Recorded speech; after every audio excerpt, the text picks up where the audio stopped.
Bonjour à vous, bonne année 2020, plein de bonnes choses. J'espère que vous avez pu profiter de ces fêtes de Noël pour voir des membres de votre famille que vous n'avez pas l'habitude de voir. Si le contexte familial n'était pas propice à des réunions, se mettre de côté puis récupérer, c'est pas une mauvaise chose non plus. Bon, le 25 décembre, chez les catholiques et les protestants, on célèbre la naissance de Jésus-Christ. Pour les orthodoxes, c'est le 7 janvier. Enfin, ce qui compte, c'est que les gens célèbrent un homme qui représente un point important dans le rapport émancipateur humain. Pour mes abonnés qui ne sont pas chrétiens, au sein de culture chrétienne, c'est normal donc de fêter Noël, et c'est pas une raison pour rester de côté. Je pense que Noël, c'est le partage, c'est les rencontres. Bon, en général, c'est familial, mais c'est des périodes qui sont de toute façon festives.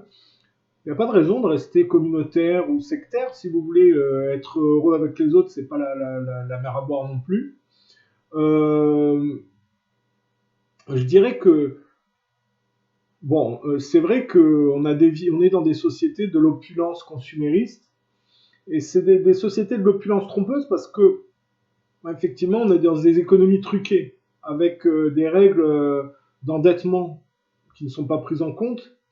On vit effectivement dans un endettement massif à des compagnies privées qui sont des marqueurs d'une superficialité extrêmement prononcée. Et il ne faut pas être dupe.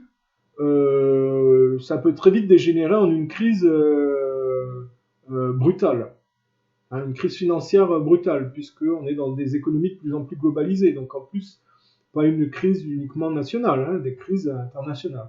On n'a pas rectifié la donne de 2008, donc il faut être très vigilant, hein, sur ce. Maintenant, quand on repense à Noël célébré dans les anciens temps, bon, on pense à, si je me trompe pas, Saint-Nicolas qui récompensait les enfants pour avoir été sages pendant toute l'année. Et bien souvent, les gens se contentaient de friandises. Cette frugalité des temps anciens, elle est intéressante se souvenir de ça, c'est pas une mauvaise chose parce que ça nous permet de prendre conscience aussi que la dérive et le déséquilibre dans lesquels nos sociétés actuelles basculent, hein. Aujourd'hui, on est dans la dernière tablette tactile, le dernier ceci, cela. Et il faut bien rappeler que un Noël d'un enfant chrétien syrien n'est pas effectivement un Noël d'un enfant chrétien français, hein, voilà. Malheureusement, on a tendance à oublier qu'on vit dans des sociétés dont les deux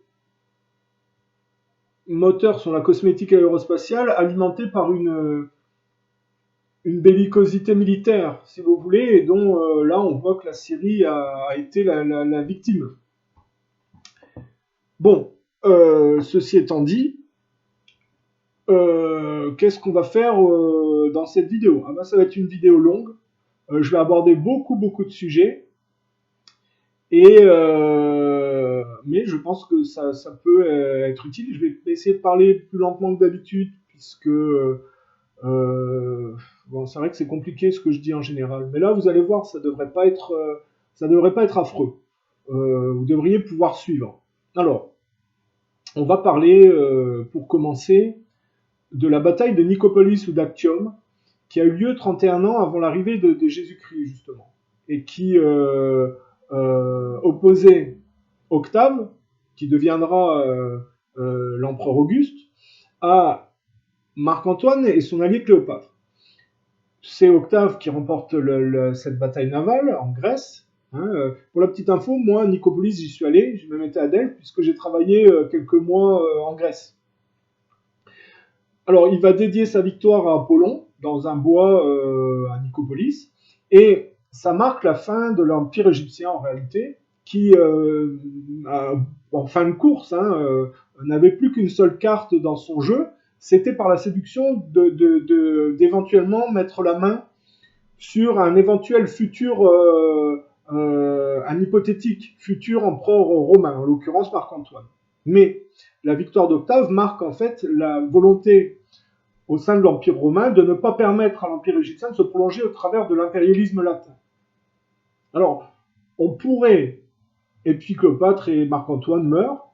Cléopâtre, selon l'histoire, certaines histoires, elle se serait suicidée en se en se faisant piquer par une vipère, un aspic ou un serpent venimeux en Égypte, si vous voulez.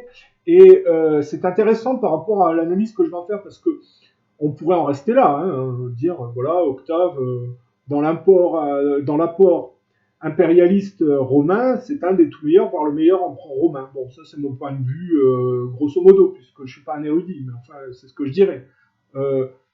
Mais quand on voit plus loin, cette bataille en fait marque une transition, une évolution importante.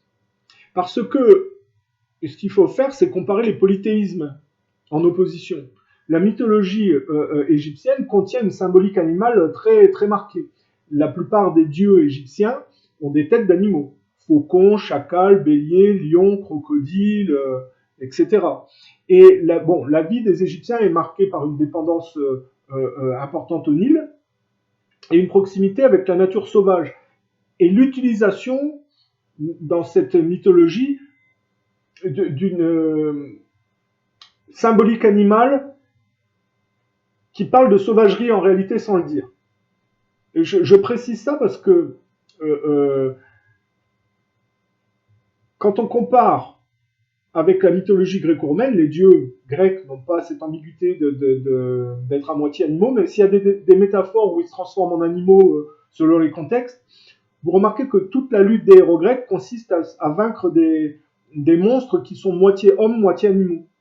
Et donc, la mythologie grecque est différente parce qu'elle marque un point évolutif, c'est-à-dire une émancipation par rapport à la nature sauvage et à la sauvagerie humaine qui utilise dans ce polythéisme la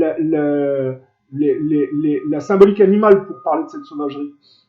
Et donc, sans faire preuve de mépris envers une civilisation plurimillénaire qui n'est pas rien quand même dans l'apport humain, on va dire que le polythéisme égyptien correspondait à des temps anciens, mais qu'il fallait progressivement évoluer. Et l'empire romain, qui s'est approprié la mythologie grecque, est une étape évolutionnelle de désimbriquement de cette sauvagerie à la symbolique animale. Et donc la lutte, par exemple, entre Hercule et le centaure Chiron, qui pourtant l'a initié, le Minotaure, qui vit dans un dédale, et le but pour le héros, c'est de trouver le chemin de la sortie pour aller vers la lumière. Tous les combats dans la mythologie grecque consistent à se désimbriquer du sol pour aller vers le ciel et aller vers les dieux grecs. Voilà. Et donc on voit une transition s'articuler et qui marque donc progressivement l'arrivée du Christ, qui va simplifier le polythéisme par le monothéisme, et qui, en dégageant l'humain de sa sauvagerie à la symbolique animale, va permettre de faire naître des notions beaucoup plus subtiles, plus élevées, et beaucoup plus qui demandent plus de courage, comme le pardon, la charité, l'altruisme, la compassion. Alors, effectivement, on ne peut pas dire que les Romains soient complètement découplés de cette sauvagerie, parce que le moteur de l'Empire romain, c'est la domination militaire. Et quand on veut dominer les autres militairement, même si chez les Romains, il y a le respect quand même pour les gens qui veulent bien faire commerce avec eux de leur culte religieux. Alors après, s'ils veulent pas, c'est une autre affaire. Mais on n'est pas dans la violence nordique d'humiliation et de dégradation des autres cultures. Avec les Romains, il y a un certain respect. Il y a toujours l'aspect militaire. Donc, quand on veut dominer militairement les gens, c'est qu'on n'a pas réussi à s'émanciper autrement qu'en se défaussant sur autrui, si vous voulez. Et donc, ça cache souvent une voyoucratie spoliatrice et possessive. Et donc, ça n'est pas par hasard que le Christ va apparaître dans une colonie éloignée de l'Empire romain et dans une culture parallèle de l'Empire romain et illustrée par la voyoucratie juive. Le Christ arrive dans un contexte barabbasien au profit des marchands du temple, qui va dénoncer, qui va mettre en lumière. Et en réalité, pourquoi tout est imbriqué ? Parce que les empires qui vont s'approprier le christianisme, l'orthodoxie, le côté catholique, les protestants, vont être des géants au pied d'argile qui ne vont jamais assimiler les préceptes chrétiens dans l'absolu, mais vont toujours garder ce côté dominateur impérial qui fait que l'acide voyoucrate juif va progressivement, dans le temps, puisque les autres font pas d'efforts et se complaisent dans cet impérialisme dominateur, cet acide juif va travailler sur le diviser pour mieux régner, à faire tomber ces géants au pied d'argile. Et ça, c'est le processus historique qu'il faut comprendre. Je dirais que les chrétiens vont être persécutés pendant un bon moment avant que le christianisme ne prenne au sein de l'Empire romain, mais que l'assimilation des préceptes chrétiens va être mal ficelée, qu'il y aura toujours cet aspect militaire, dominateur et ces guerres, et on va rentrer progressivement dans la parabole des coqs, parce que les chrétiens n'ont pas véritablement réussi à comprendre le message du Christ dans le fond de l'histoire, parce que le Christ était pacifique quoi qu'il en soit. Hein. Il n'y a pas d'appel à la violence, et il n'y a pas de demande de sacrifice d'autrui pour ses idées avec le Christ. C'est incompatible avec le christianisme.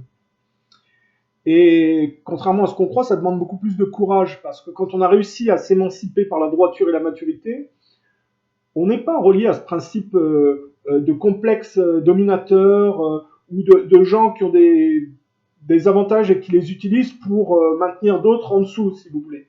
Hein, on n'est plus dans ça. Quand on a trouvé finalement, même si on ne parle pas du christianisme, le mécanisme d'émancipation par la droiture, on n'a pas besoin d'inscrire les autres dans une soumission à ses propres problèmes. On est émancipé et on donne des clés de lecture aux gens pour qu'ils trouvent leur propre émancipation. Et ça, on voit bien l'articulation entre le polythéisme des anciens temps, qui était adapté à certains temps, mais dont il fallait évoluer, et que l'Égypte antique représente, l'articulation avec un principe évolutif que la mythologie gréco-romaine prend, et qui va être propice progressivement à l'arrivée du christianisme, mais que l'incapacité de se dégager de cette sauvagerie de conflit, si vous voulez, va amener ces géants au pied d'argile à s'entrechoquer et à se dégrader.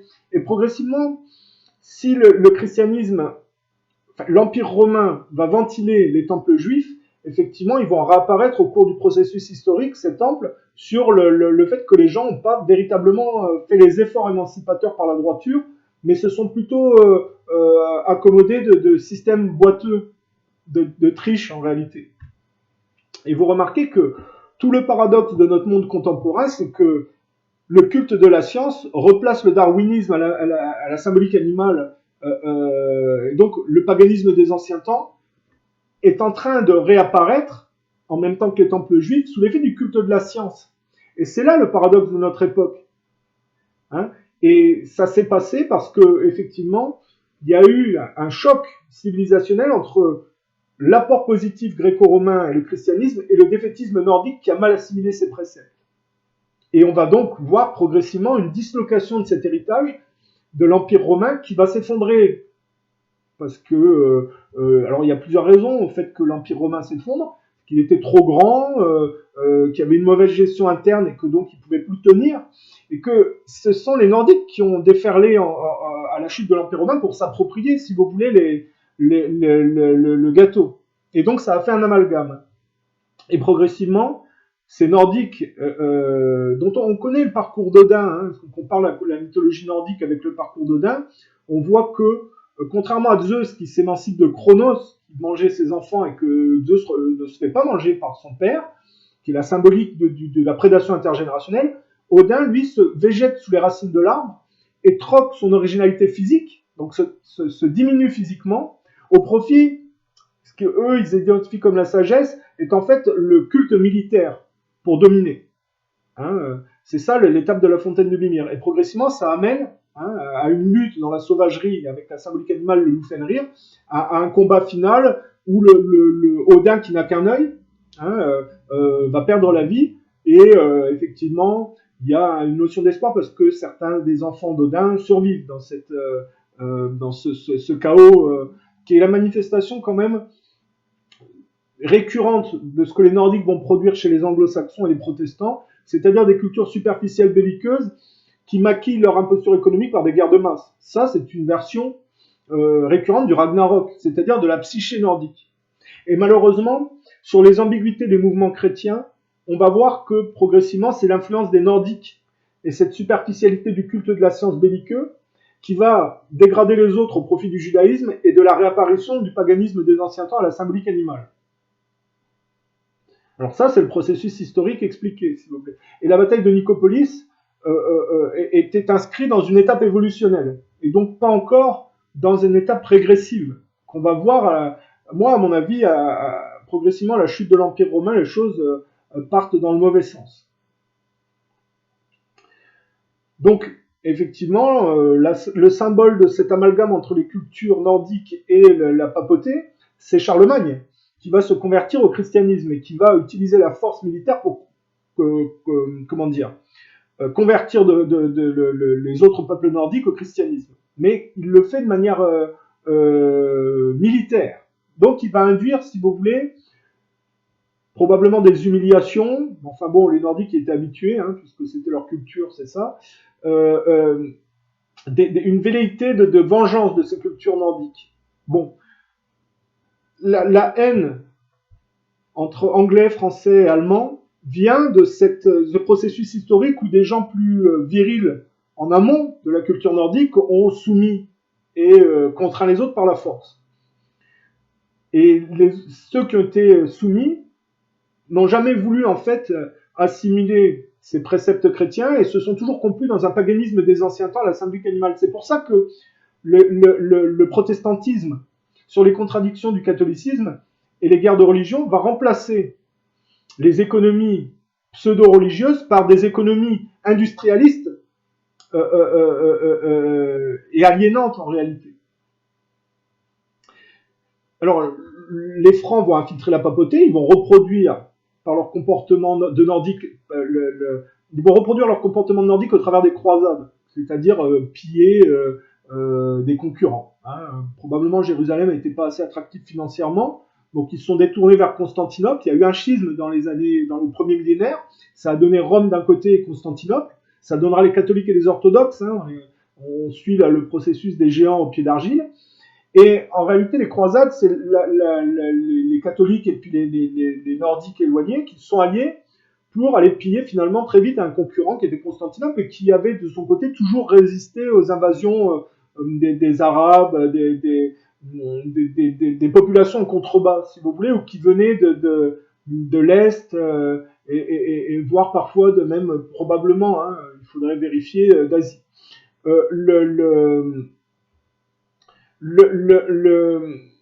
La fin de la mascarade des croisades, c'est l'apparition des banques juives, puisque c'est une imposture économique typiquement nordique, malgré qu'il y a un amalgame avec les latins.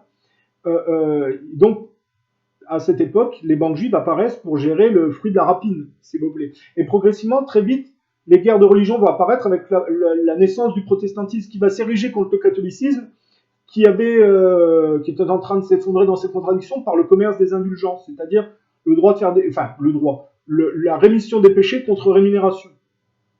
Et donc Luther a fait sa réforme, en même temps que Gutenberg est arrivé avec le travestissement par l'industrie des écrits anciens religieux, et donc la pornographie industrialiste de travestissement de la pensée catholique par le protestantisme, la superficialisation, si vous voulez. Quand je parle de pornographie, pornographie, j'anticipe sur l'ère Internet qui va être une prolongation dévirilisée industrialiste qui va pornographier la psyché collective, si vous voulez. Mais moi, j'anticipe souvent, je fais des allers-retours. Enfin, il faut bien comprendre le processus historique et comment ça fonctionne.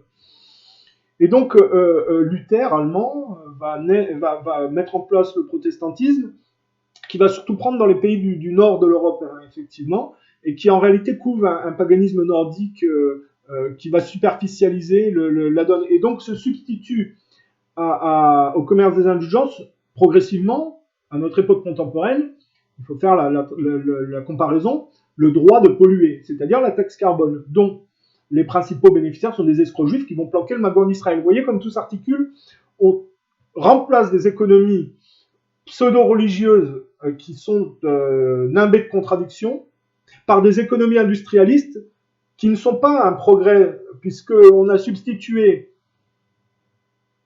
la possibilité de s'absoudre de ses péchés contre rémunération par la possibilité de s'absoudre de ses responsabilités en payant une taxe carbone, si vous voulez, donc le droit de polluer. Vous voyez qu'on n'a pas été dans le bon sens en réalité. Et les principaux bénéficiaires sont des escrocs juifs que t'es planqué le magot en Israël. Ça montre, si vous voulez, la dérive. Pour ceux qui se posaient la question de se dire oui, le protestantisme c'est plus intéressant que le catholicisme, c'est plus intelligent, c'est plus vif, eh bien non, c'est plus superficiel surtout.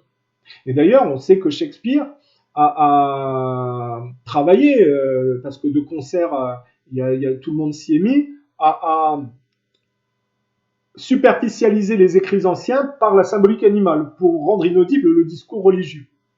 Donc on voit que la culture protestante qui cache le paganisme nordique va remettre la symbolique animale de là où le positivisme gréco-romain l'avait chassé progressivement et le christianisme pratiquement achevé.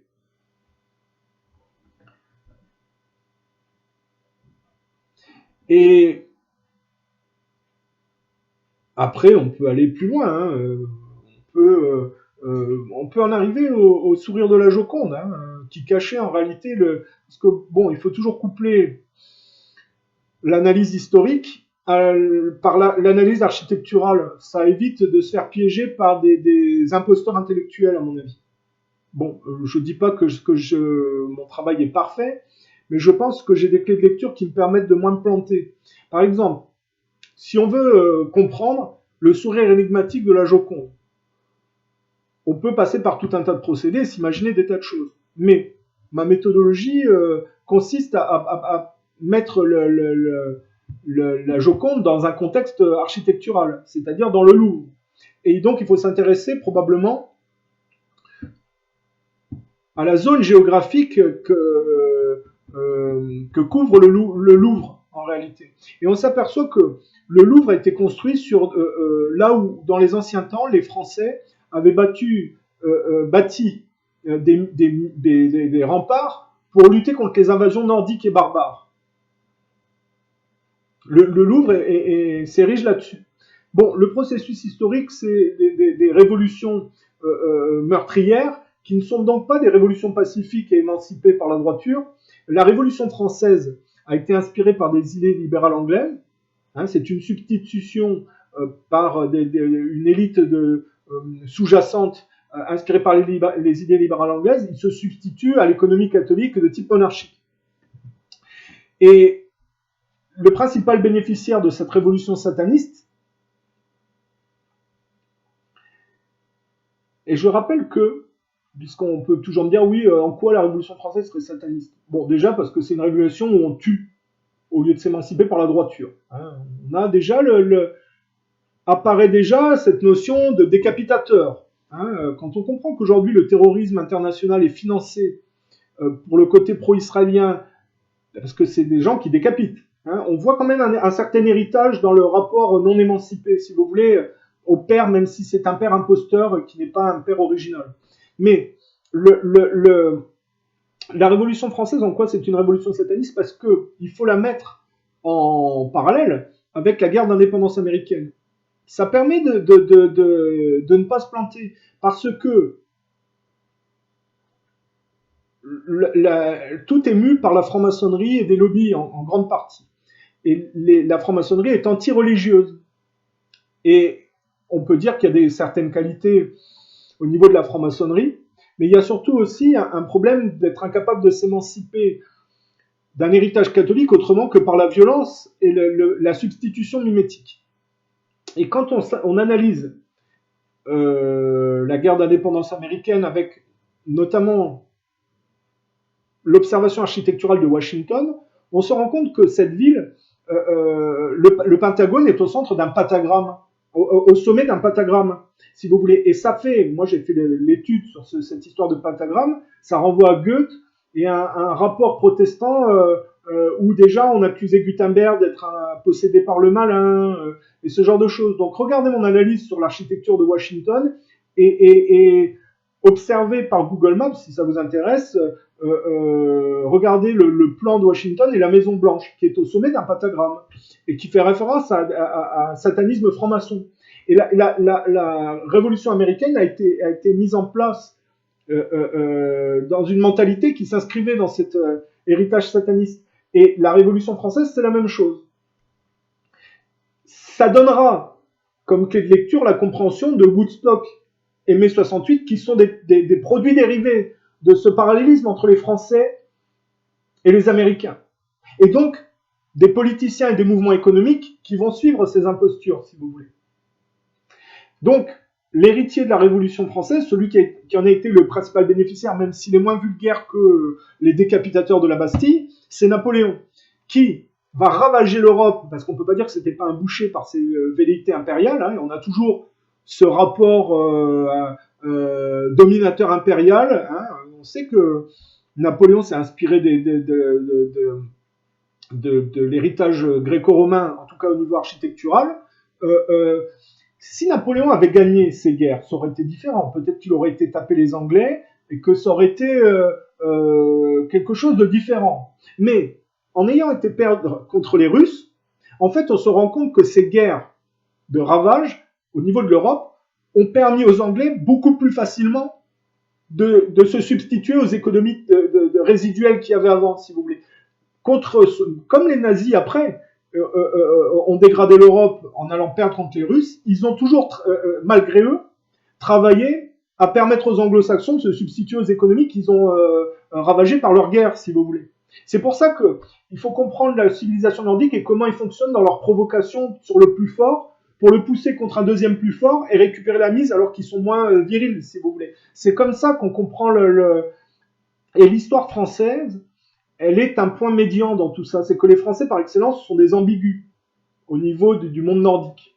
Hein, l'histoire française a toujours été cette ambiguïté parce que l'aspect gréco-romain et le catholicisme, ça vient pas de la France qui était plus nordique au départ. Mais la France a fait quelque chose d'intéressant, c'est qu'elle a basculé du côté gréco-romain et catholique. Mais progressivement, les Français sont revenus à leur mauvaise tendance et ont basculé du côté de plus en plus anglo-saxon.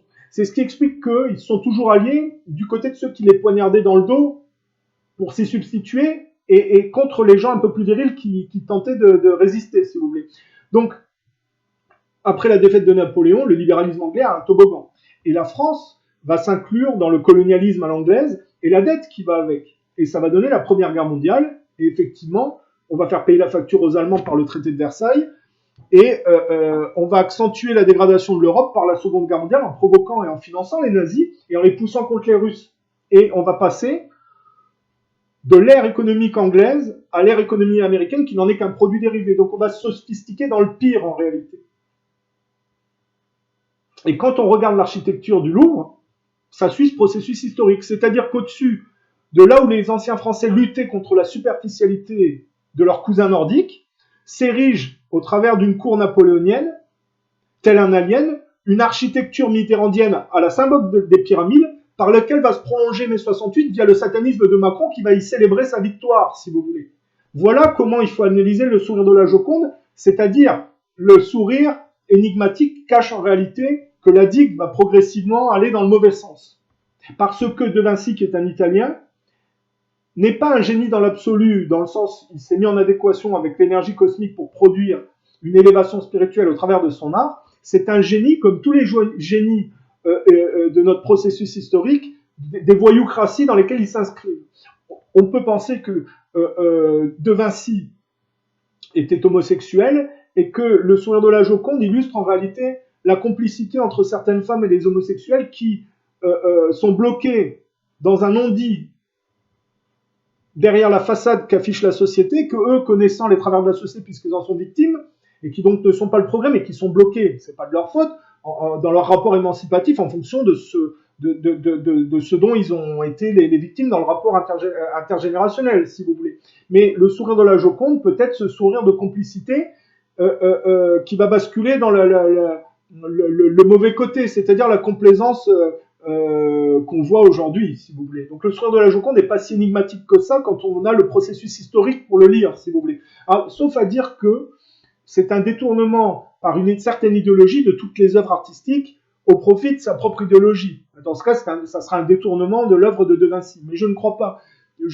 Après, on peut polémiquer. Moi, j'ai une prof d'art, notamment qui était spécialisée en peinture, qui me disait, elle avait travaillé au musée de New York, je ne veux pas me tromper, peut-être que c'est pas ça, mais enfin, il me semble que c'était ça, qui me disait que De Vinci n'était pas homosexuel, contrairement à ce que la plupart des gens disent. Mais en tout cas, on peut comprendre que le soir de la Joconde, c'est inscrit dans le Louvre, le sourire qui exprime tout ce qui va se passer, c'est-à-dire quand la digue de la façade cède au profit d'une décadence annoncée, si vous voulez. Et pour faire ce type d'analyse, il faut passer par l'architecture, effectivement. Et vous n'aurez pas d'autres propositions de ce genre si vous ne faites pas le travail comme ça.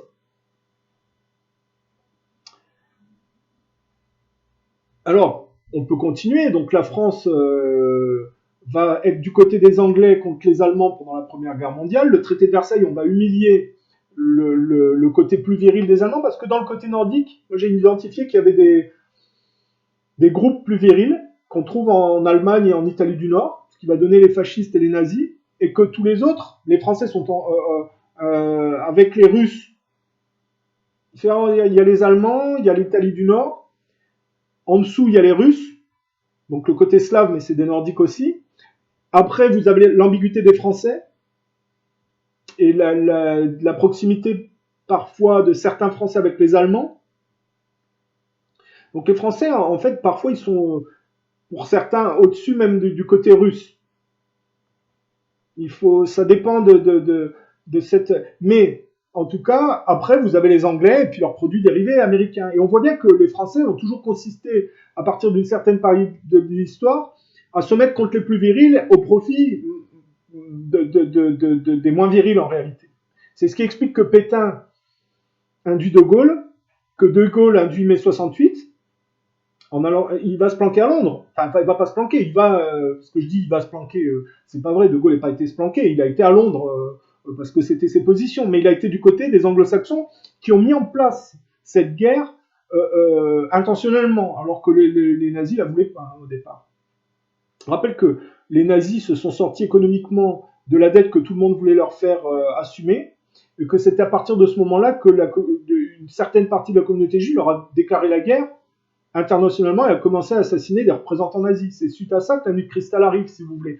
Et les Anglais et les Américains ont poussé les nazis, puis tout de suite après que leur petit jeu a été mis en place, se sont complètement retournés contre eux et ont travaillé à propager cette guerre que les nazis voulaient éviter à tout prix. C'est une compétition belliqueuse de Nordiques qui vont tous dans la culte de la science, si vous voulez. Les Allemands sont un peu en amont, mais enfin, ils ne sont pas vertueux non plus, puisque ce sont des Nordiques, donc belliqueux aussi, et engagés en amont dans le culte de la science. D'ailleurs, vous remarquerez que quand ils ont perdu, que ce soit les Russes ou les Américains, ils ont tous piqué leurs avancées technologiques et ils ont décliné à leur sauce, si vous voulez. Hein. On voit bien comment ça fonctionne chez les Nordiques, ce culte de la technologie militaire, et qui se le pillent entre eux, hein, tout en prétendant que les nazis sont les méchants et ce genre de choses.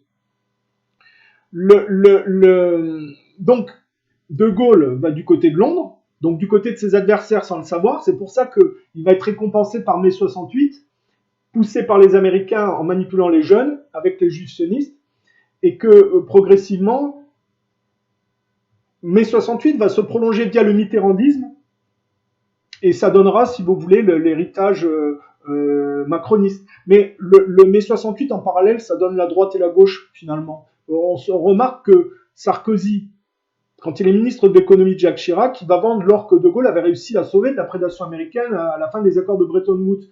Donc on voit bien que la droite de Sarkozy est en réalité inscrite dans un mouvement très parallèle de mai 68 que Hollande va poursuivre.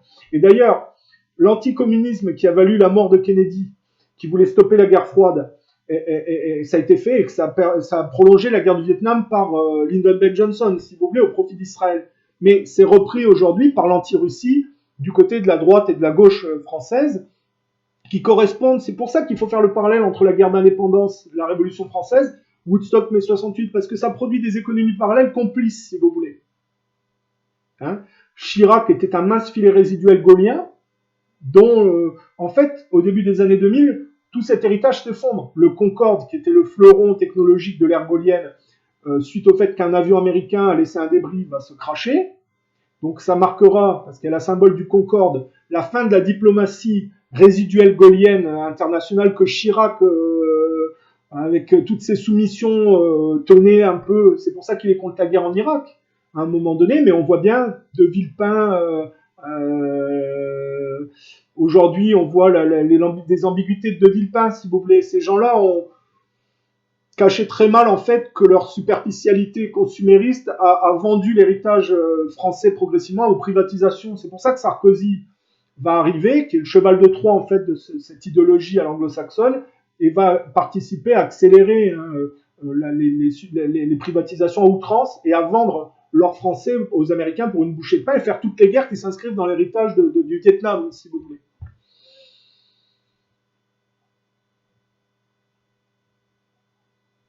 Donc, de Jeanne d'Arc qui finit brûlée par les Anglais, du duc de Guise qui se fait assassiner par le roi français parce qu'il a le malheur de le reprendre Calais aux Anglais alors que le roi n'y arrivait pas, ce qui suscite une jalousie, parce qu'on voit que la royauté a aussi un problème d'ego.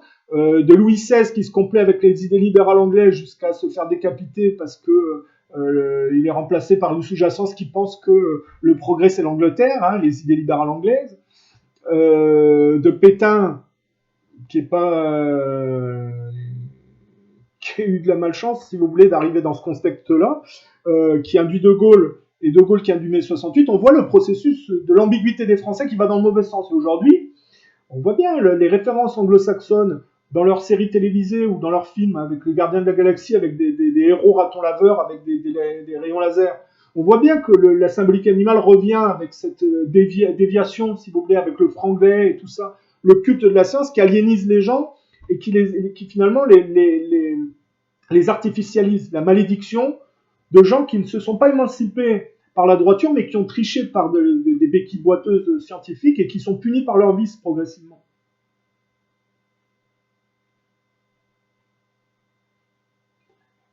Voilà le processus historique.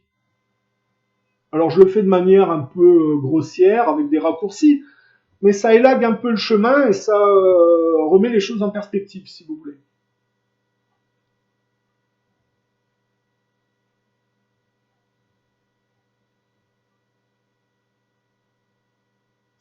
Bon, alors ça c'était la première partie de la vidéo. Donc la bataille d'Actium et la bataille de Nicopolis en 31 avant Jésus-Christ, qui est l'articulation de l'évolution entre le polythéisme ancien égyptien à la symbolique animale et la volonté de s'émanciper de cette sauvagerie animale symbolique par le polythéisme gréco-romain, qui progressivement va être propice à l'arrivée du christianisme, que les gens au pied d'argile ne vont pas réussir à assimiler correctement, et qui vont se complaire dans des voyoucraties possessives, qui va être exploité par les juifs sionistes pour réapparaître, si vous voulez, de là où l'Empire romain les avait ventilés. Alors les juifs ne sont pas que des voyous, hein, c'est l'aspect voyoucrate juif mimétique qui correspond à la voyoucratie des non-juifs, si vous voulez, qui s'exprime. Fin de la première partie, la deuxième partie, qu'est-ce que je peux faire? Oui, allez, je peux parler de Brooklyn, moi. Tiens, sans transition, on va parler maintenant de Brooklyn. Pourquoi de Brooklyn spécifiquement? En fait, c'est pas tant ça, c'est que moi, je suis issu de l'immigration catholique italienne. Je suis né en France, mais mes parents sont des deux côtés d'ailleurs, issus de l'immigration catholique italienne d'après-guerre. Alors ils parlaient italien en arrivant, ils se sont mis à très bien parler français, à réussir économiquement. Ils n'ont pas voulu que leurs enfants, je ne parle pas un mot d'italien, parlent italien pour pas qu'il y ait de retour en arrière. Ce qui est une différence notable avec parce que le patronat d'après-guerre voulait reconstruire la France. Mais la dérive patronale dans son legs a produit par mai 68 une dislocation de la pensée patronale, et donc l'implantation d'immigrés qu'ils ont monté contre l'ancienne donne, si vous voulez. Ça, c'est le rapport non émancipé des nouvelles générations par rapport aux anciennes, et la volonté de s'y substituer et de dégrader, si vous voulez, ce qui avait été. Donc, les immigrés issus de mai 68, en général, pas tous, n'ont pas cette mentalité de coller à la société française. Ils sont plus en conflit, si vous voulez. Hein. Et donc, moi, je suis fier d'être issu de la culture catholique italienne, même si je ne suis pas baptisé, que je ne suis pas catholique moi-même. Et donc, je m'intéresse au mouvement catholique. Et donc, à l'immigration italienne, notamment aux États-Unis. Et on retrouve beaucoup d'immigrés catholiques italiens à New York. Donc, je me suis intéressé à la ville de New York, à Brooklyn, et aux immigrés catholiques italiens aux États-Unis. Alors, ça donne des gens souvent comme De Niro, qui vont faire, ou Scorsese, qui vont faire l'apologie de la voyoucratie, c'est-à-dire de la mafia finalement. Hein, on peut pas dire que Scorsese ou De Niro n'ont pas fait la majeure partie de leur carrière au niveau du cinéma en faisant autre chose que de la promotion de la mafia, si vous voulez. Hein. Pour De Niro, on voit la dérive de gauche anti-Trump qui appelle même par le Joker. Là, je ferai une analyse du Joker parce que le réalisateur juif de gauche vient de Brooklyn également. Hein. Et donc je vais tout faire quand je vais parler de New York, c'est assez vaste, si vous voulez. On voit bien que De Niro va bercer dans la voyoucratie pro-israélienne et l'apologie de l'immigration voyoucrate mexicaine. Hein, donc voilà pour parce que faut bien comprendre que les Italiens catholiques ont quand même une faculté de mieux se lire. Je rappelle que les fascistes ont viré les mafieux d'Italie avant que les Américains les remettent en place. Donc on voit bien certains mouvements italiens catholiques et leur dérive, si vous voulez. Alors Scorsese, c'est pas que la mafia, même s'il y a une bonne partie de ça. Il a fait des films cocasses. Il doit être sympa, si vous voulez, Scorsese. Mais enfin, on voit quand même vers quoi bascule le cinéma italien catholique en Amérique, si vous voulez. Hein. C'est pas vraiment catholique en réalité. C'est même probablement une drôle de version de la catholicité. Mais le Brooklyn, on peut parler, enfin Brooklyn, c'est pas spécifiquement Brooklyn, mais on peut parler de Spike Lee également quand on parle de New York. Spike Lee. Alors lui, pourquoi je vais en parler là dans mon truc? Parce que lui, il incite à brûler dans son film Do the Right Thing les commerces d'Italiens catholiques. Et dans un film typiquement gauchiste, c'est-à-dire qu'on a un film où il y a des Italiens catholiques qui ont une pizzeria, ils embauchent des Noirs, et les Noirs brûlent leur commerce parce qu'ils sont pas assez pro-noirs. Et en réalité, on se rend compte que Spike Lee a été financé par les juifs sionistes pour inciter la communauté noire contre les Italiens catholiques, qui sont pas les gens les plus favorisés quand même dans une culture protestante au niveau financier. Voilà. Alors il y a une pseudo-critique de Rockefeller, parce qu'il faut pas critiquer les Rothschild, évidemment, ou les groupes d'intérêt juifs qui financent ce genre de film. Et puis il y a une imposture aussi qui est assez... je vais prendre ça sur le ton de l'ironie, osée. C'est le comédien juif, la Turturro, qui incarne un Italien catholique et qui pousse, par l'intermédiaire de l'imposition intellectuelle de Spike Lee, les Italiens catholiques à haïr les Noirs en contrepartie. On voit bien l'aspect juif et l'aspect gauchiste qui va vraiment dans le mauvais sens, dans un acide de dislocation de la culture dans laquelle de laquelle ils font partie, si vous voulez. Hein, parce que dedans, on tape pas effectivement ceux qui vont dans le mauvais sens. Hein, on tape sur ceux qui refusent d'aller plus vite que la musique, si vous voulez. Hein. Donc voilà pour Spike Lee. Do the right thing. Voilà. Alors je vais me dire, il défend les Italiens catholiques aux États-Unis. Je défends les gens honnêtes. Il n'y a aucune raison pour qu'un type qui embauche des Noirs, on pousse par des films les Noirs à brûler ses commerces. Si vous voulez, il faut quand même pas. Je veux dire, faut arrêter à un moment donné. Hein. Et qu'est-ce qu'il y a d'autre? Alors, le maire Di Blasio, qui lui a dû regarder Made in America en se mariant avec une noire, c'est-à-dire il a vu le film de Whoopi Goldberg et il l'a appliqué à la lettre, lui. Hein, Di Blasio, c'est le syndrome obamanien, si vous voulez. D'ailleurs, c'est assez marrant.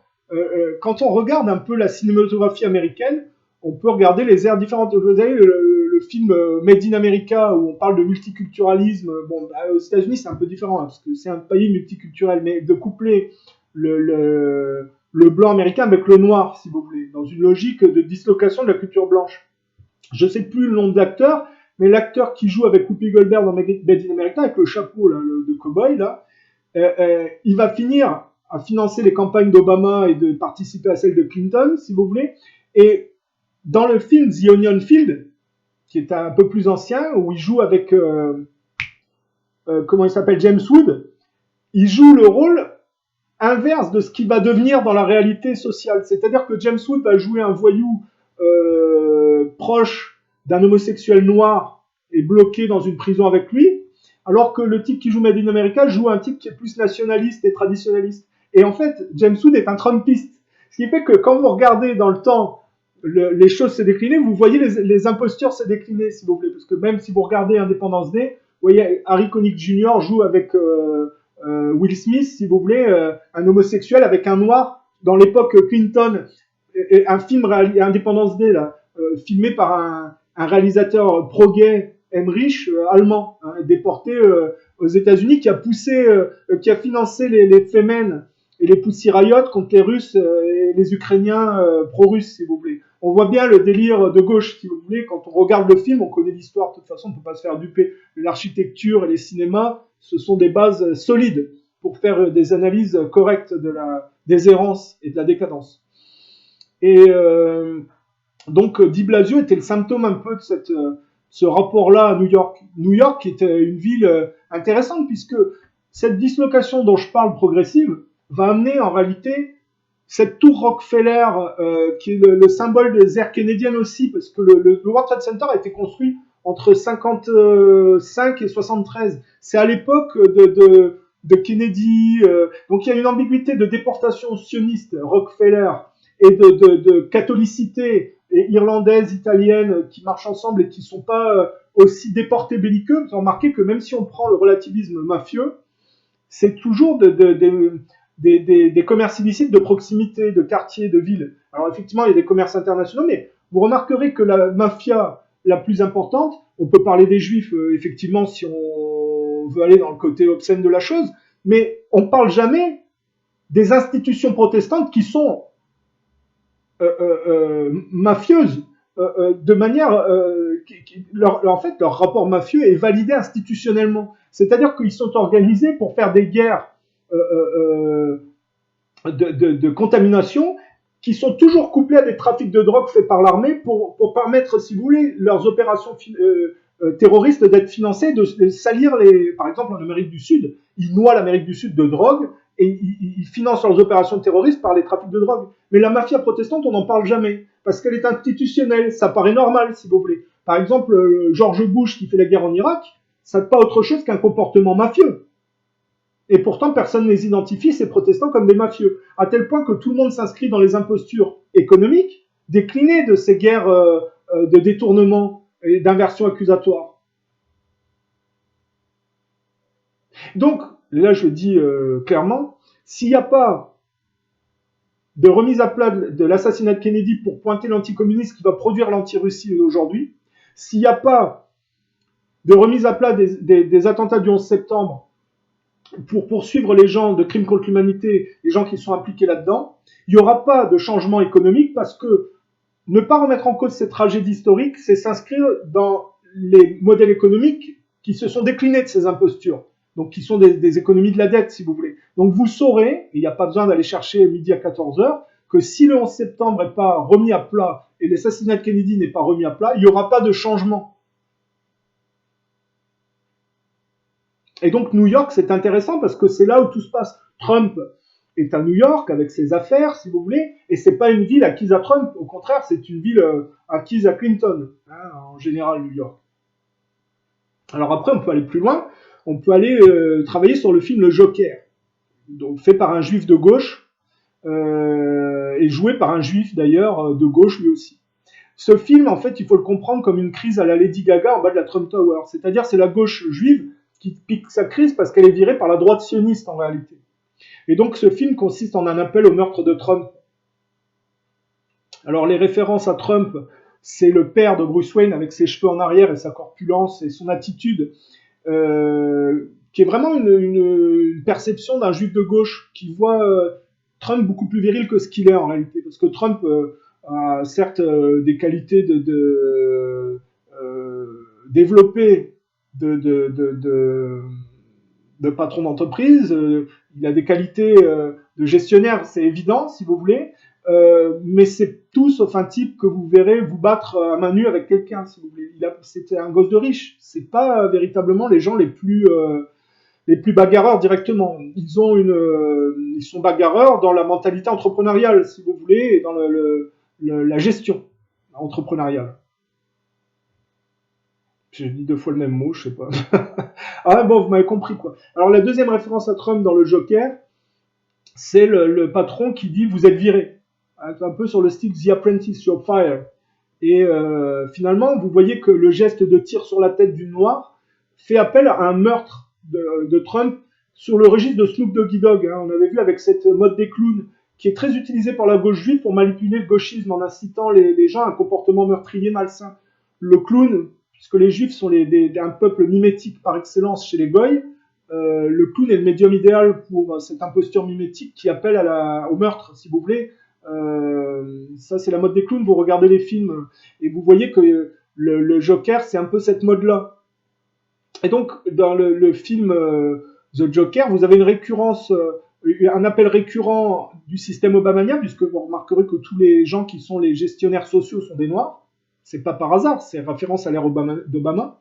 Et il y a un mépris, effectivement, de ce gauchisme que la gauche juive manipule, si vous voulez. Hein, la fin, moi, je l'ai identifié comme un racisme anti-noir, où la noire qui passe pour une conne, la noire obamanienne, quand le Joker lui dit elle peut pas comprendre, on pourrait dire elle peut pas comprendre parce qu'elle connaît pas les souffrances par lesquelles est passé le Joker, en réalité. Mais en réalité, elle peut pas comprendre qu'elle est manipulée par le Joker parce que c'est un juif de gauche qui manipule une gauchiste noire, si vous voulez, obamanienne. Les juifs sionistes de gauche détestent les gens qui manipulent et sont racistes anti-noirs. Regardez le gestionnaire des Clippers que sa petite copine jeune a dénoncé comme un raciste par rapport à Magic Johnson. Il gère des noirs, mais il les déteste, si vous voulez. Et quand vous regardez le film The Magus Campus, non, pas The Magus, Campus avec Elliot Gould, vous voyez cette même connivence à gérer des mouvements avec des noirs, mais elle est incapable de maquiller leur racisme anti-noir, si vous voulez. Je pense que cette gauche dite élitiste juive sur la décadence, hein, élitiste sur la décadence, hein, parce que c'est pas élitiste à tous les niveaux, hein, ça vous devez bien vous en rendre compte. Il met je crois que ça doit être du Sinatra sur cette partie de fin où il est devant la noire, si vous voulez. Je pense qu'ils identifient le gauchisme en amont pour manipuler le gauchisme contemporain et qu'ils en sont très fiers et que des fois ils se permettent même d'insulter les gens sans que les gens réagissent parce qu'ils pensent que les gens peuvent pas les lire. Ça c'est récurrent aussi dans la culture juive. Donc je pense que après il y a d'autres trucs, il y a des inversions assez notables comme de dire que dans les universités les juifs sont défavorisés. Vous n'avez qu'à regarder les analyses de David Duke sur la réalité contemporaine où les juifs font du vide les universités des gens qui ne sont pas favorables à leurs intérêts, notamment les pro-palestiniens. Hein, il y a aussi le fait de faire croire que le pauvre petit clown avec sa pancarte est tabassé par des gamins, alors qu'en réalité, cette gauche juive incite à détruire les familles populaires, en réalité. Hein, donc il y a des inversions aussi. Ou le fait de dire que le type des classes populaires qui travaille avec lui remet un pistolet dans la main, alors que si vous regardez le film, consiste à mettre un pistolet dans la main des gauchistes pour tuer Trump. Tout ça, c'est la lecture de la psyché juive que les gens n'ont pas, si vous voulez. Hein, ce sont les petits commerces, les petits travailleurs et leurs enfants que le gauchisme juif massacre par les systèmes de loi qu'ils infiltrent au profit de leur communauté. Enfin, quand la gauche américaine est au pouvoir, ce sont effectivement, regardez avec Macron, les salariés français. Moi, je me souviens, c'était même avant Macron, là, j'étais à Montélimar, Waterman, ils ont obligé les salariés français à former les travailleurs polonais qui allaient être payés moins cher pour pouvoir avoir leur prime avant d'être virés, si vous voulez. Ben, les gens n'ont pas réagi. Aujourd'hui, les retraites des Français sont assimilées par les groupes américains, mais ça, c'est l'ambiguïté française qui va vers le franglais macroniste. C'est les privatisations de Sarkozy où on a poussé les gens au suicide à France Télécom pour accélérer la donne. Et les Français n'ont jamais réagi. J'en ai vu un autre là, de gilet jaune. Il a perdu un œil dans la manifestation. Tout ce qu'il trouve à faire, c'est mettre sur sa lunette de soleil pour cacher son œil, de mettre ce cyclope de puéril qui est la référence, si vous voulez, à ce mondialisme qui dégrade les conditions des travailleurs. Quand on est tellement ambigu et pris dans ces contradictions, qu'est-ce que vous voulez dire? c'est comme les types avant qui allaient dans les manifestations qui faisaient des fautes d'orthographe. Les patrons se foutent de leur gueule. C'est pour ça que les gilets jaunes n'ont aucun acquis, si vous voulez. Les Français sont trop ambigus. C'est leur nature depuis trop longtemps. Et donc, le Joker, donc un film anti-Trump, une crise à la Lady Gaga ou Sacha Baron Cohen en bas de la Trump Tower parce qu'ils sont virés par la droite sioniste. D'ailleurs, quand on élude tout le baratin du film et qu'on va directement au fond du sujet, qu'on voit que le Joker, en réalité, c'est la gauche juive et que la mère du Joker, c'est la mère des juives de ce réalisateur, en gros, quelque part de ce gauchisme juif, si vous voulez, on voit que la mère est une schizophrène qui croyait qu'elle était inclue dans le Trumpisme et qui se rend compte qu'il y a une barrière, si vous voulez, et dont le fils devient taré, le Joker. En réalité, c'est la réalité de la gauche juive.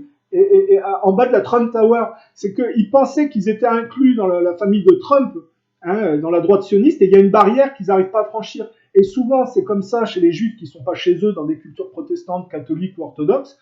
Quand ils n'arrivent pas à inciter les gens à leur mauvais travers, quand sur la décadence, ils sont plus mis sur un piédestal, ils partent en vrille et ils incitent les gens à se tuer au lieu d'être suicidaires eux-mêmes, ils poussent les gens au suicide, si vous voulez, parce que eux, ils sont pas dans leur culture, ils travaillent pour leur identité israélienne, si vous voulez. Donc ils ont juste un rôle de trublion malsain. Voilà. Et on voit bien la psyché de la mère juive de gauche qui croyait être inclus dans le Trumpisme et qui reporte sur son fils l'insanité du gauchisme juif, si vous voulez. Mais ça, c'est très difficile à lire quand on ne connaît pas l'inconscient collectif.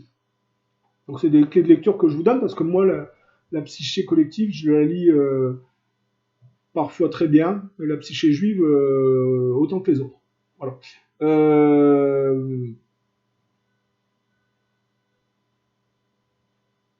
Alors après, est-ce qu'il y a autre chose sur New York?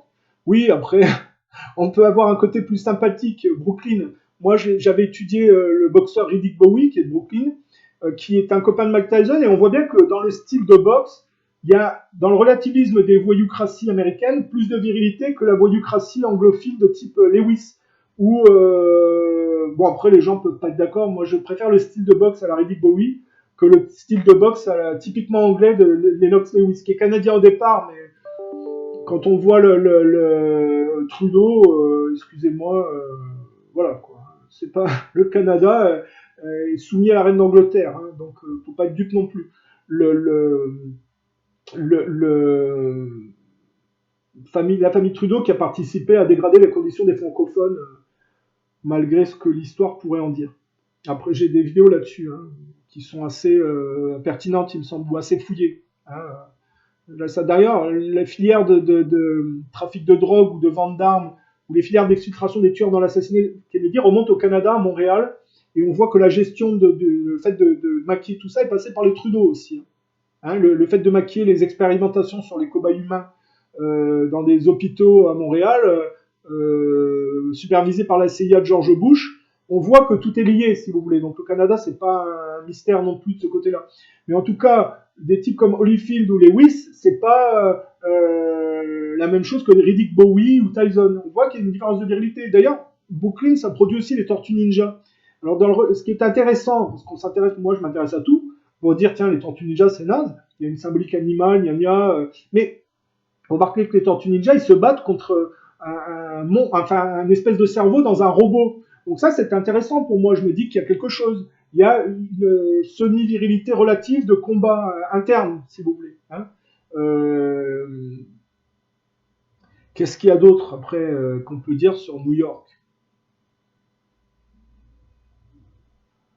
Non, bah moi j'ai joué au basket pendant longtemps. Donc je connais les New York Knicks de l'ère de Patrick Ewing, qui était avec ses deux genouillères, le symbole un peu des Twin Towers, et qui commençait à se faire dunker dessus, enfin se matcher dessus par tout le monde. Jordan, Pippen, et on voyait que la voyoucratie mafieuse de Chicago, qui s'était mise au service du système, était en train de dégrader l'héritage branlant des tours jumelles, auquel s'est substituée, si vous voulez, une tour juive. Donc on voit bien la juivisation de la culture américaine. Hein, donc par l'architecture, on voyait bien que le World Trade Center était le symbole d'une dislocation par l'intérieur, en réalité, par les contradictions américaines. Hein, puisque après l'échec de la contamination au Vietnam, il y a eu un retour en interne. Alors après, là c'est compliqué ce que je vais dire, mais je pense que le retour en interne, moi, je l'avais lu par le film Les Dents de la Mer, c'est-à-dire le requin qui bouffe les gens, c'est-à-dire la chose qui vient sous l'eau, parce que il faut regarder que les Dents de la Mer, ça arrive au moment où les Américains partent du Vietnam, et que il y a toute une histoire de requins qui remontent les estuaires et qui font des dégâts. Quand aux États-Unis, il y a toute une histoire. Si vous regardez l'histoire des attaques de requins, je me suis intéressé à ça, c'est toujours juxtaposé à un échec de contamination du requin blanc protestant, si vous voulez. Là, le symbole des protestants, c'est plus les polars, si vous voulez. Le mauvais côté des protestants, c'est le requin blanc. Et dans les courants de mode, quand le requin blanc fait des dégâts, en général, c'est qu'il y a un retour de flamme et un échec de contamination de la culture protestante à l'étranger. Bon, bref, après, ça, c'est très subtil, c'est compliqué. Mais j'ai appris en grande partie l'histoire en décryptant le travail de Spielberg dans ses mensonges et ses inversions accusatoires.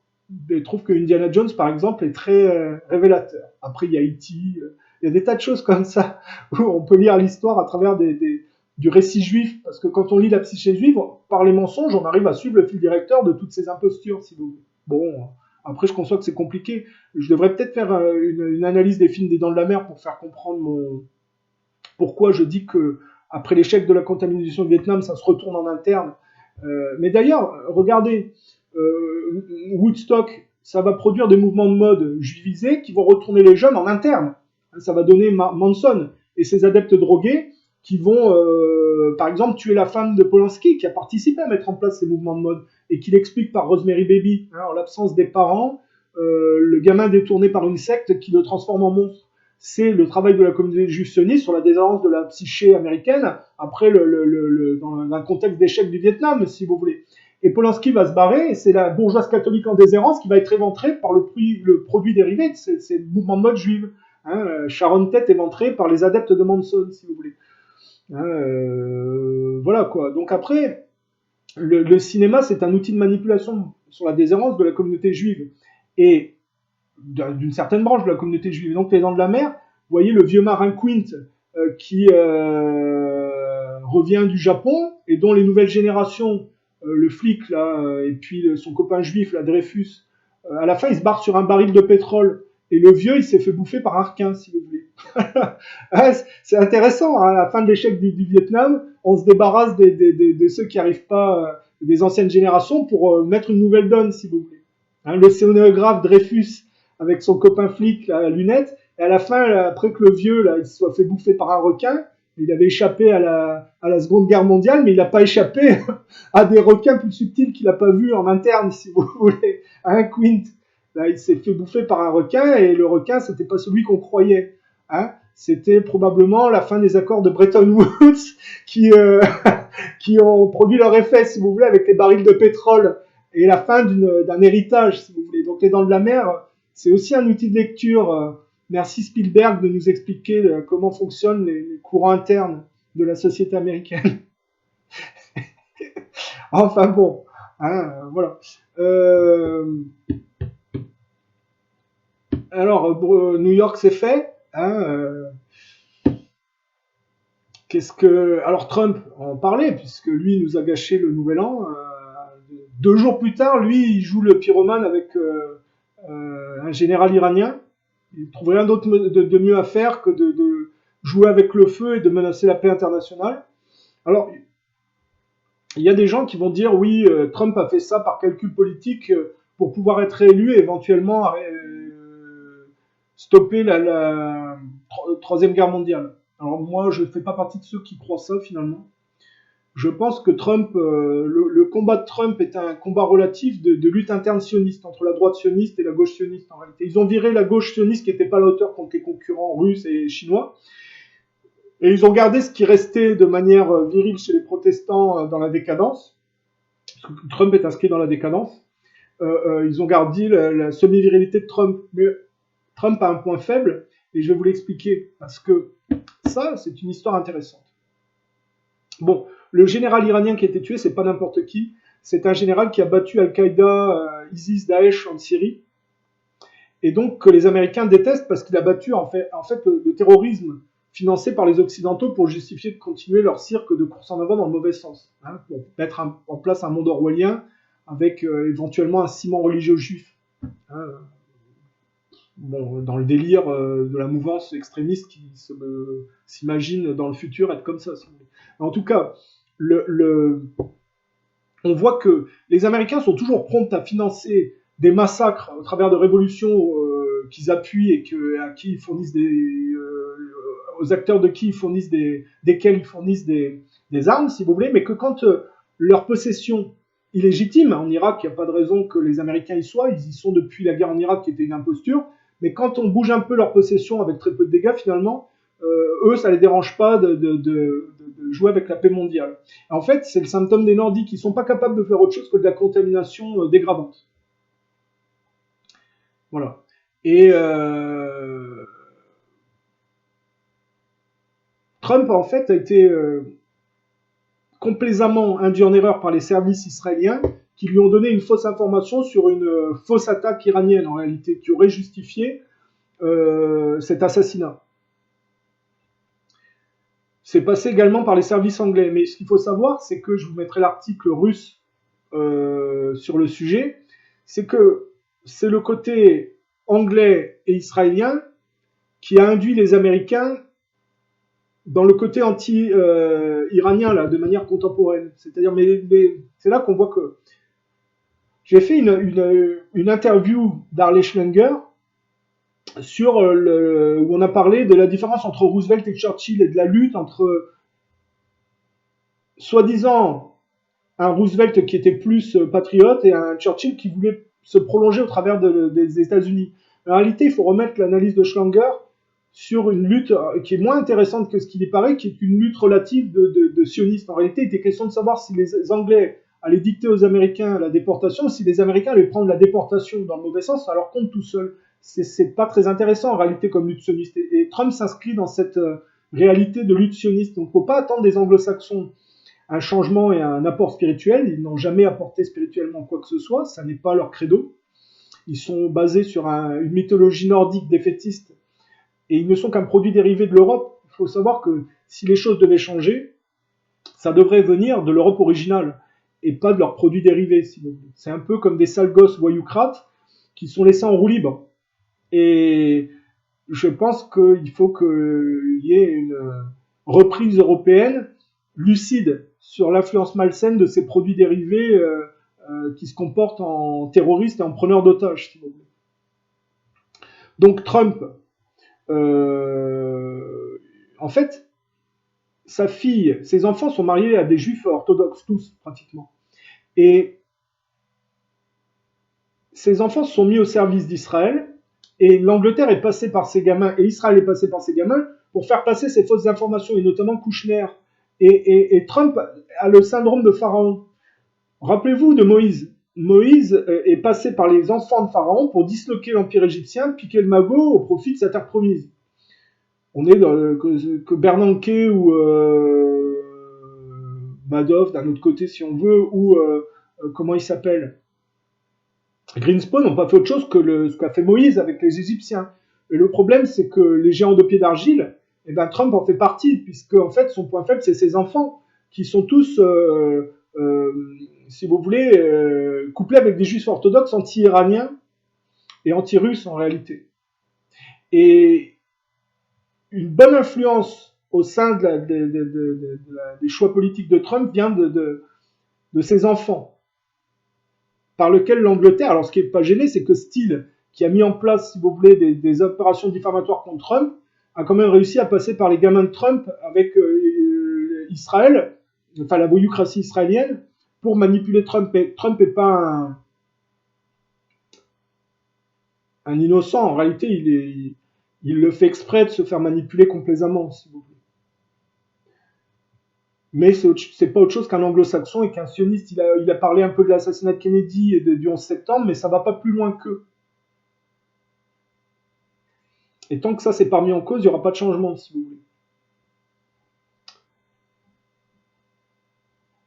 Alors après, le général iranien a fait ce que moi je considère comme une erreur.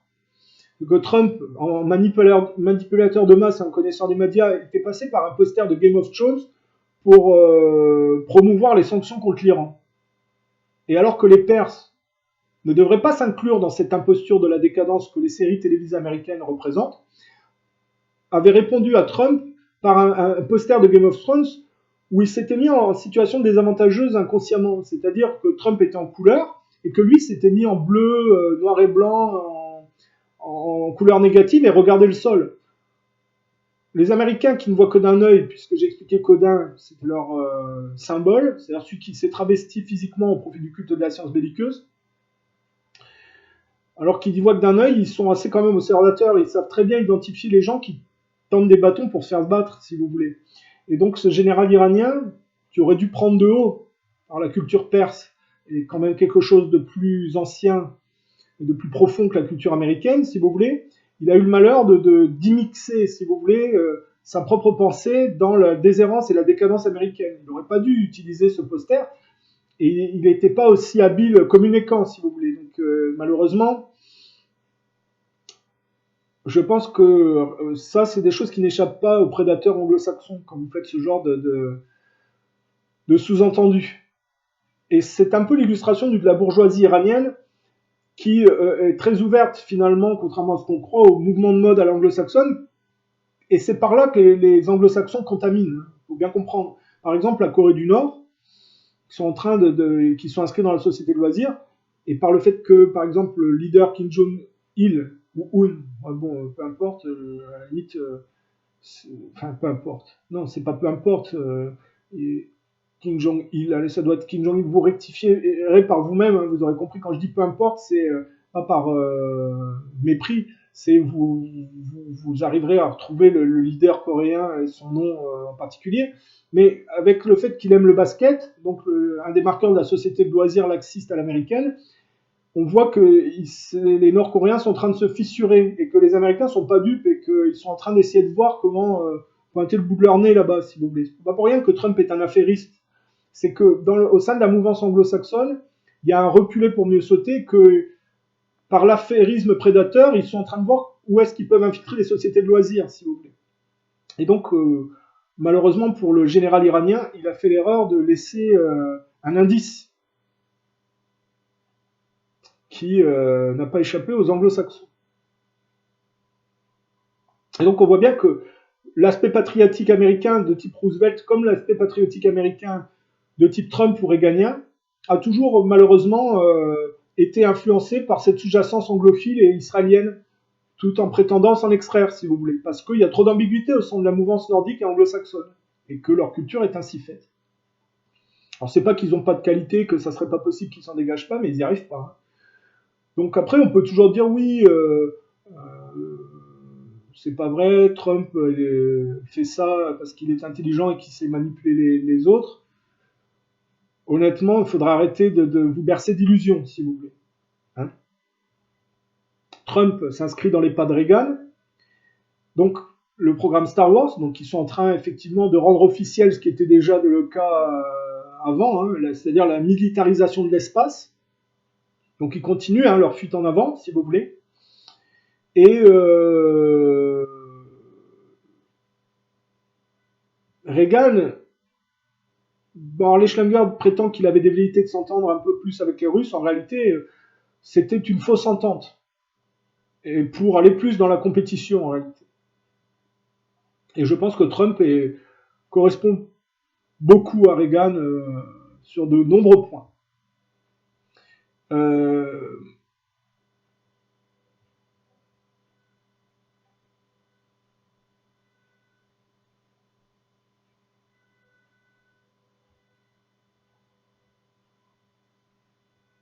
Qu'est-ce qu'on peut dire? Oui, Pompeo qui essaye de faire croire que les Irakiens sont réjouis de la mort du général iranien. C'est mal connaître la culture irakienne qui est à majorité chiite. Alors sous Saddam Hussein, ils étaient tenus par des minorités sunnites, mais il y a beaucoup de pro-iraniens en Irak du fait du nombre des chiites, si vous voulez. Donc on est dans une manipulation, une tentative de manipulation de Pompeo, et il faut se rappeler que le retour de flamme est tout à fait possible. Après, moi, des gens vont essayer de défendre Trump à tout prix. Moi, je couple ça aux incendies en Australie. J'ai fait une analyse sur 2011 et cette année catastrophique que représentait 2011. 2011, rappelez-vous, ça a commencé par le séisme de Christchurch en Nouvelle-Zélande. Quand on connaît un peu le Commonwealth, on sait que les Néo-Zélandais sont issus de l'Angleterre et qu'ils se sont substitués aux cannibales maoris, si vous voulez, mais qui étaient la représentation, si vous voulez, d'une violence anglo-saxonne. Les anglo-saxons sont toujours, par exemple, pareil avec les Indiens, en contact avec des contreparties qui leur correspondent d'un certain sens, si vous voulez. Et donc, Christchurch, l'église du Christ, détruite par un séisme en partie au début de l'année 2011, fin 2010, sur le pomme planté, qui a amorcé la guerre en Libye, Fukushima, l'affaire Strauss-Kahn, le tsunami en Indonésie. Tout ça, si vous voulez, quand on analyse une année avec... Il y a des années comme ça qui sont propices à des tas de choses négatives. Et 2011 s'inscrivait là-dedans, si vous voulez. D'ailleurs, il y avait une configuration du système solaire propice aux éclipses qui sont toujours, quand on s'intéresse un peu à l'astrologie, il y a toujours, dans la mouvance qui va dans le mauvais sens, des configurations qui parfois leur sont propices. Et 2011, ça n'a pas raté. C'est pas à prendre à la légère, car il faut savoir que des documents secrets ont révélé que l'armée israélienne basait ses opérations sur un calendrier d'astrologie inversée, pour partie. Alors, 2020, on fait la relation. L'Australie est une ancienne colonie d'escrocs et de bagnards anglais. Donc, le fait que les forêts en Australie brûlent en même temps que Trump joue avec le feu en Iran sont un marqueur quand on analyse un peu, de la même manière, si vous voulez, le Commonwealth et le rapport de la nature au comportement humain, si vous voulez. Donc, à votre place, je ne serais pas tout à fait dupe sur le comportement de Trump.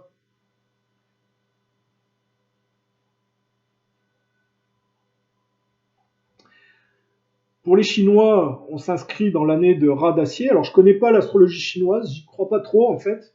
Je trouve ça bizarre, ces animaux. Le rat d'acier, ça, a priori, ça veut pas dire grand-chose de sympathique. Déjà, un rat, c'est pas terrible, mais alors d'acier, c'est quoi cette année? Selon l'astrologie chinoise, c'est mal barré, quoi. Enfin, ça commence mal en tout cas. C'est pour ça que nous, on va rester de notre côté. Les gens peuvent se massacrer s'ils veulent et continuer leur fuite en avant.